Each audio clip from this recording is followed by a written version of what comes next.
മെത്തനോയ 4-ാം എപ്പിസോഡിലേക്ക് ഏവർക്കും സ്വാഗതം.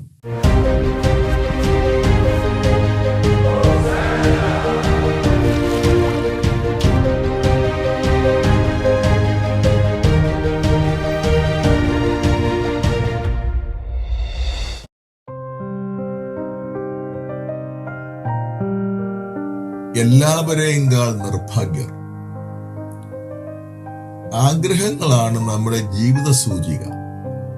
നാം കൂടുതലും ആഗ്രഹിക്കുന്നത് ഭൗതിക നന്മകൾക്ക് വേണ്ടിയാണെങ്കിൽ നാം ലൗകികരാണ്. ആത്യന്തിക ജീവിത ലക്ഷ്യം പ്രാപിക്കാൻ കഴിയാത്തവരുമാണ്. നേരെ മറിച്ച് ദൈവത്തിന് വേണ്ടിയാണ് മുഖ്യമായി നാം ആഗ്രഹിക്കുന്നതെങ്കിലോ നാം ആത്മീയരാണ്. നമ്മുടെ ജീവിത സാക്ഷാത്കാരം നാം പ്രാപിക്കുകയും ചെയ്യും. കൊറിന്തോസ്യർക്ക് എഴുതിയ 1-ാം ലേഖനത്തിന്റെ 15-ാം അധ്യായത്തിൽ 19-ാം വാക്യത്തിൽ വിശുദ്ധ പൗലോസ് അപ്പോസ്തലൻ ഇക്കാര്യം വളരെ വ്യക്തതയോടെ പഠിപ്പിക്കുന്നുണ്ട്. ഈ ജീവിതത്തിന് വേണ്ടി മാത്രമാണ് ക്രിസ്തുവിൽ നാം പ്രത്യാശ വച്ചതെങ്കിൽ നമ്മൾ എല്ലാ മനുഷ്യരെയും നിർഭാഗ്യരത്രേ. സമ്പൽ സമൃദ്ധിയും ഭൗതിക ഐശ്വര്യവും അവയുടെ ദാതാവായ ദൈവത്തോട് തുലനം ചെയ്താൽ എത്ര നിസ്സാരം.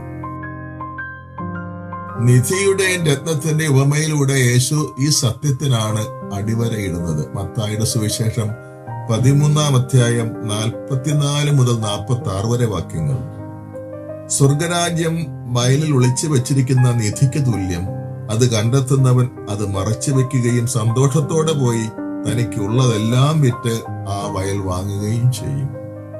വീണ്ടും സ്വർഗരാജ്യം നല്ല രത്നങ്ങൾ തേടുന്ന വ്യാപാരിക്ക് തുല്യം.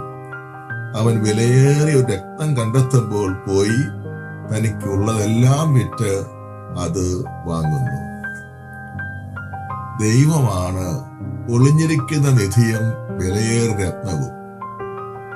ദൈവത്തെ സ്വന്തമാക്കാൻ വേണ്ടി സർവ്വതും ഉപേക്ഷിക്കുന്നത് വിവേകവും ബുദ്ധിയുമാണ്.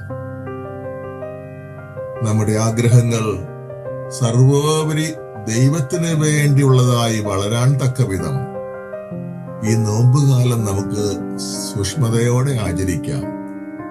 ദൈവമേ, എന്റെ ആത്മാവ് അങ്ങേക്കായി ദാഹിക്കുന്നു എന്ന സങ്കീർത്തനം 63:1 പ്രാർത്ഥന നമ്മുടെയും പ്രാർത്ഥനയാക്കി മാറ്റാം.